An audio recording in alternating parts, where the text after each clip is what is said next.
মৰমৰ ছাত্ৰ ছাত্ৰীসকল, আমি ইংলিছ গ্ৰামাৰৰ এটা এটাকৈ টপিক আমি আলোচনা কৰি আছো। যোৱাকালি আমি নাউনৰ ওপৰত ক্লাছ কৰিছো।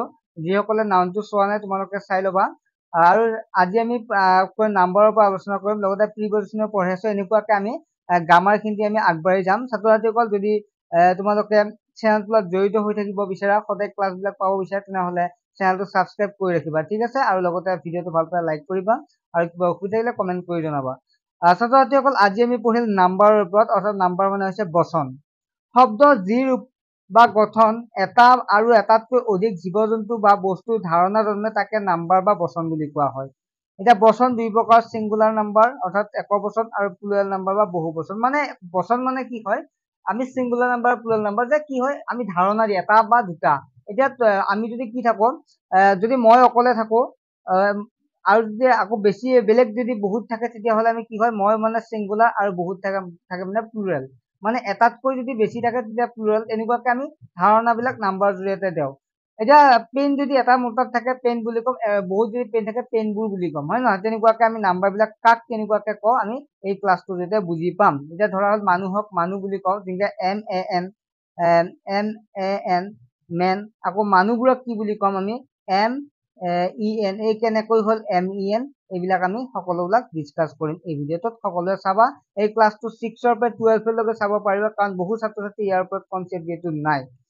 ছিংগুলাৰ পৰা প্লুৰেল কৰাৰ নিয়ম একেবাৰে ইম্পৰ্টেণ্ট হয়, বহুত ইম্পৰ্টেণ্ট হয়। ছিংগুলাৰ পৰা প্লুৰেল কৰা কেনেকৈ কৰিব লাগে। ছাত্ৰ ছাত্ৰীসকল, আমি ছিংগুলাৰ নাউনৰ পিছত যদি এছ এটা যোগ কৰোঁ, তেতিয়াহ'লে প্লুৰেল হয়। সাধাৰণতে কি হয়, ছিংগুলাৰ নাম্বাৰৰ পিছত এছ এটা যোগ কৰিলে আমি প্লুৰেল কৰিব পাৰোঁ। ইয়াত চোৱা, পেন, আৰু ইয়াত এছ যোগ কৰিছে, পেনছ হৈছে। বুক, বুকছ হৈছে। ফ্লাৱাৰ, ফ্লাৱাৰ্ছ হৈছে। বাৰ্ড, বাৰ্ডছ হৈছে। কেট, কেটছ হৈছে। ডগ, ডগছ হৈছে। ঠিক আছে? এইকেইটা তোমালোকে অসমীয়া জানে। কলম, বুক মানে কিতাপ, ফ্লাৱাৰ মানে হ'ল ফুল, তাৰপিছত বাৰ্ড মানে চৰাই, কেট মানে হৈছে মেকুৰী, ডগ মানে কুকুৰ, এনেকুৱাকে।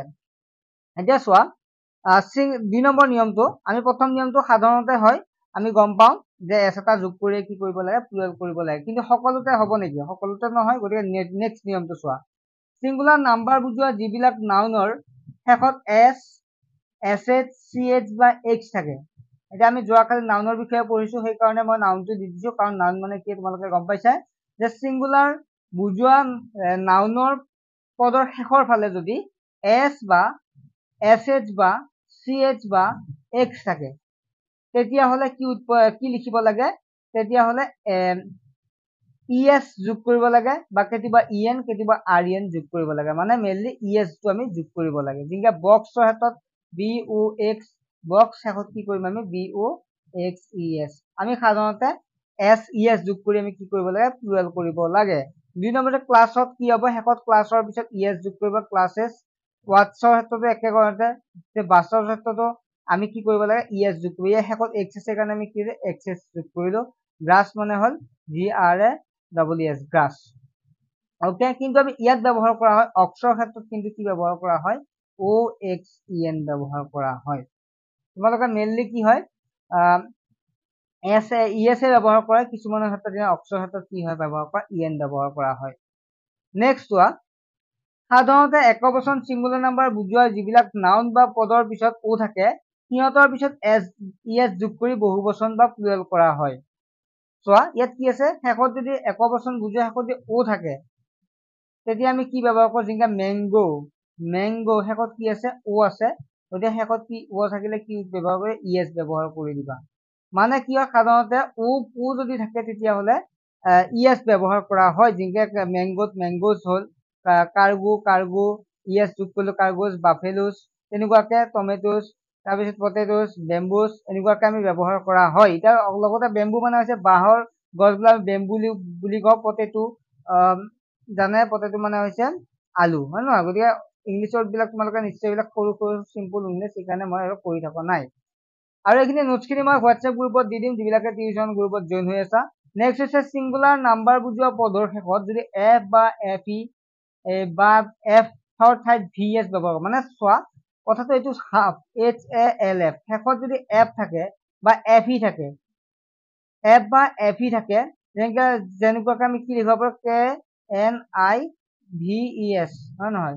আমি ইয়াত চোৱা, 1 মিনিট, যদি শেষত F থাকে, বা এফ ই থাকে, এফ ই কেনেকুৱাকে এটা এক্সাম্পল দিছো কে এন আই এফ ই এনেকুৱাকে যদি থাকে তেতিয়াহ'লে কি কৰিবা এফ বা এফ ই ঠাইটো আমি গুচাই দিম, গুচাই দি কি লিখিম কে লিখিলো এন আই এই এফ যি আছে এই এফৰ ঠাইত ভি দিম, এফ বা এফ ই ঠাইত ভি দিম, দি পেলাই ই এছ যোগ কৰি দিম। ঠিক আছে, গতিকে কি হ'ব আমি নাইফছ ব্যৱহাৰ কৰিম। হাফটো কি হ'ব এইচ এ এল এই এফৰ ঠাইত কি ব্যৱহাৰ কৰিম ভি তাৰপিছত ই এছ লগাই দিম। তোমালোকে নিশ্চয় বুজি পাইছা কি হয় যেতিয়া সিঙ্গুলাৰ নাম্বাৰ বুজোৱা পদত যদি নাউনৰ শেষত যদি কি থাকে এফ বা এফ ই থাকে তেতিয়া এফৰ ঠাইত আমি কি ব্যৱহাৰ কৰিম ভি বা ভি এছ ব্যৱহাৰ কৰিম, ভি লিখি ভি ই এছ ব্যৱহাৰ কৰিম। তেনেকুৱা যিটো পোৱালি কাফৰ ক্ষেত্ৰতো আমি ভি এছ ব্যৱহাৰ কৰিছো, শিপৰ ক্ষেত্ৰতো একেদৰে কৰিছো ভি এছ ব্যৱহাৰ কৰিছো, লাইফ ক্ষেত্ৰতো আমি ব্যৱহাৰ কৰিছো। তেনেকুৱাকে আমি এছ বা ই এছ যোগ কৰি আমি কি কৰিব পাৰো ই এছ যোগ কৰি আমি ভি লিখিম এফৰ ঠাইত আৰু তাৰপিছত ই এছ যোগ কৰি আমি কি কৰিব পাৰো প্লুৰেল কৰিব পাৰো। নিশ্চয় তোমালোকে বুজি পাইছা, যদি বুজি পোৱা নাই তেনেহ'লে কমেণ্ট কৰি জনাবা। ঠিক আছে, যদি বুজি পোৱা নাই তেনেহ'লে কমেণ্ট কৰি জনাবা। নেক্সট হৈছে 5 নম্বৰটো কি আছে সিঙ্গুলাৰ নাম্বাৰত একবচন বুজোৱা যিবিলাক নাউনৰ শেষত পিছত ৱাই থাকে বা ৱাইৰ আগত ৱাই থাকে, এক মিনিট, যিবিলাক নাম্বাৰ বুজোৱাৰ আগত শেষত কি থাকে ৱাই থাকে, ঠিক আছে, তাৰ আগত ইয়াত লিখা হোৱা নাই, তাৰ আগত যদি কনসোনেন্ট থাকে, ঠিক আছে, তাৰ আগত যদি কনসোনেন্ট থাকে, কনসোনেন্ট জানা নহয় ভাৱেল কেইটা 5টা বাকি কেইটা কনসোনেন্ট, যদি কনসোনেন্ট থাকে তেতিয়াহ'লে এই যিটো ৱাই আছে ৱাই ঠাইত কি হ'ব ৱাই ঠাইত আই হ'ব আৰু তাৰ পিছত ই এছ যোগ কৰা হ'ব। এক্সাম্পল এটা লওঁ তেতিয়াহ'লে বুজি পাবা। যেনেকুৱাকে আমি এটা ললো ষ্টৰী, ওকে, এই ষ্টৰীটো শেষত কি আছে ৱাই আছে, শেষত ৱাই আছে, গতিকে আমি কি কৰিম শেষত ৱাই থাকিলে বাকী একে থাকিব এছ টি ও আৰ, এই ৱাই ঠাইত কি হ'ব আই হ'ব, ৱাই ঠাইত আই হ'ব আৰু তাৰপিছত কি হ'ব ই এছ যোগ কৰিলে হ'ল, কি হ'ব ষ্টৰীজ হ'ব। গতিকে আমি এনেকুৱাকে যেনেকুৱাকে আমি নেক্সট হ'ল হবি, শেষত কি হ'ব ৱাই ঠাইত আই বহিছে তাৰপিছত ই এছ হবিজ হ'ল, আৰ্মিজ ৱাই ঠাইত কি বহিছে আই বহিছে ই এছ হ'ব। মানে কি হয় যেতিয়া লাষ্টতো ৱাই থাকে, লাষ্টত কি আছে যেনেকুৱা ফ্লাইটো আমি চাওঁ ফ্লাই, লাষ্টত কি আছে ৱাই আছে, তাৰ আগত কি আছে কনসোনেন্ট আছে, অৰ্থাৎ এ ই আই ও ইউ বাহিৰে যদি থাকে তেতিয়াহ'লে কি ব্যৱহাৰ কৰিম এই ৱাই ঠাইত আই ব্যৱহাৰ কৰিম, তাৰপিছত ই এছ যোগ কৰিম, যেনে ফ্লাইজ হ'ব, বেবিজ হ'ব।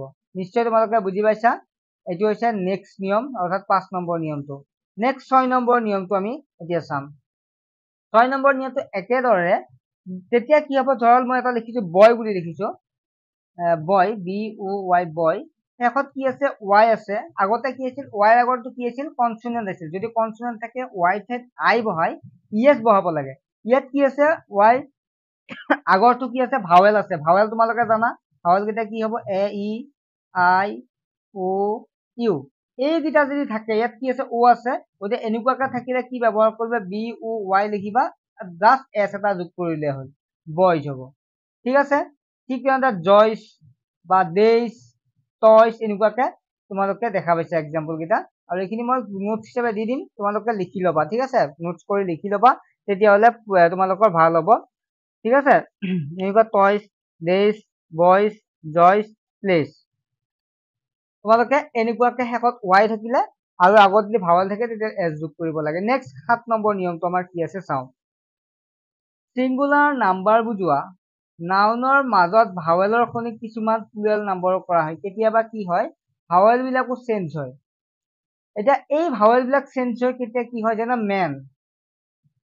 মেনটো কি হয় এইটোত আমি এজন মানুহক বুজাইছো MEN, এইবাৰ যদি ইয়াত এড ঠাইত যদি প্লুৰেল কৰো এই এড যিটো আছে এড ঠাইত কি হয় MEN মেন। ঠিক আছে, আমি কি পালো প্ৰথমটো সিঙ্গুলাৰ দ্বিতীয়টো প্লুৰেল, মানে ডিফাৰেন্স কি পাইছো আমি ভাৱেলটো চেঞ্জ হৈছে, এড ঠাইত কি হৈছে ই ভাৱেল হৈছে, এ ভাৱেল ঠাইত ই ভাৱেল হৈছে, গতিকে এইটো কি হ'ব প্লুৰেল কৰা হয়। মানে কেতিয়াবা কিছুমান নাউনৰ ক্ষেত্ৰত এনেধৰণে আমি প্লুৰেল কৰোতে চেঞ্জ হয়। ঠিক ওমেনৰ ক্ষেত্ৰতো একেধৰণে, ফুটৰ ক্ষেত্ৰত কি হ'ব FWT, ইয়াত কি হৈছে FWT হৈছে, মাউচৰ ক্ষেত্ৰত MIC মাইচ হৈছে, টুথৰ ক্ষেত্ৰত কি হৈছে টিথ হৈছে, মানে ইয়াত কি হৈছে ভাৱেল কেইটা চেঞ্জ হৈছে। যেতিয়া ভাৱেল চেঞ্জ হলে কি কৰিব পাৰে প্লুৰেল কৰিব পাৰি এনেকুৱা ভাৱেল চেঞ্জ কৰি কি কৰিব পাৰে প্লুৰেল কৰিব পাৰি গতিকে তোমালোকে প্ৰেক্টিচ কৰিব লাগিব আৰু অলপমান ভালদৰে পঢ়িব লাগিব ছাত্ৰ ছাত্ৰীসকল নেক্সটটো চাওঁ নেক্সটটো কিছুমান নাউনৰ সিঙ্গুলাৰ আৰু প্লুৰেল ফৰ্ম একে থাকে মানে চেঞ্জ নহয় যেনেও আমি সিনাৰীটো কি নহয় শেষ মানে চেঞ্জ নহয় ইছ্যু একে থাকে মানে সিঙ্গুলাৰ যি প্লুৰেলটো সেই ইয়াত চেঞ্জ নহয় ব্ৰেণ্ড আছে ডিয়াৰ আছে চিপ আছে চিপ ক্ষেত্ৰতো একে থাকে নিউজ আছে নিউজৰ ক্ষেত্ৰতো কি থাকে এইবিলাক হৈছে চেঞ্জ নহয় অৰ্থাৎ সিঙ্গুলাৰ আৰু প্লুৰেল একেই থাকে এতিয়া এইবিলাক মনত ৰাখিবা তোমালোকে একেবাৰে সহজ হয় ভালদৰে মনত ৰাখিলে মানে অলপ প্ৰেক্টিচ কৰিলে আহি যাব আকৌ নেক্সট চোৱা সিঙ্গুলাৰ নাম্বাৰৰ পৰা প্লুৰেল কৰা হয় এতিয়া ইয়াত কিছুমান এক্সাম্পল আছে ইয়াত সিঙ্গুলাৰ নাম্বাৰৰ পৰা প্লুৰেল কৰা মই তোমালোকক কমেন্ট সেকশনত বিচাৰিম তোমালোকে ইয়াৰে ভিতৰত বেম্বুটো তোমালোকে কমেন্ট কৰি কি হ'ব কবা তোমালোকে বেম্বু আৰু এটা মই কম তোমালোকে কি বুজি পালা তোমালোকে গম পাবা সেইটো হৈছে গ্লাছ এই দুটা তোমালোকে কমেন্ট কৰি কবা যে ইহঁতৰ প্লুৰেল ফৰ্মটো কি হয়